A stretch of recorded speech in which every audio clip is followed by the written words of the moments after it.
Hello, everyone, or Kaya, as we say here in Western Australia.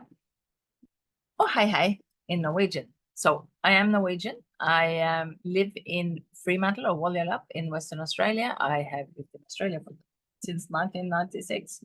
Came out for a couple of years, but I'm now here almost 30 years later. So I call myself a climate refugee. But I have worked in tech since the 1980s after I graduated with a Bachelor of Science honors in computation, as it's called, from the University of Manchester in England.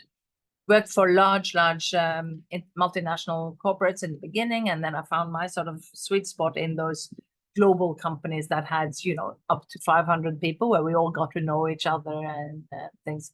My specialty was around integration, interoperability, change and transformation. And I specialized in also setting up offshore teams and cohesive international teams, if you like, that work together across multiple time zones and cultural backgrounds. So that was my career in the corporate world. Primarily, I had a tech startup in the health tech, and we raised almost $1 million Australian to develop our first version until I stepped out about 5 years into it to continue with some of my other initiatives. I also worked as my last employment, if you like, was as Chief Product Officer for Moodle, which is my sweet spot in terms of where I sit in that sort of software world, which is in product management in the intersection between business, customers and technology. So kind of creating that right mix of people, systems, processes, and culture, if you like.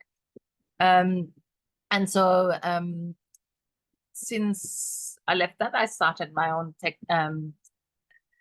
social enterprise to try to bridge the gap between the education system and the workplace. And I did that in February 2020, and we all know what happened after that. So I can't say that it's been the resounding success that I expected.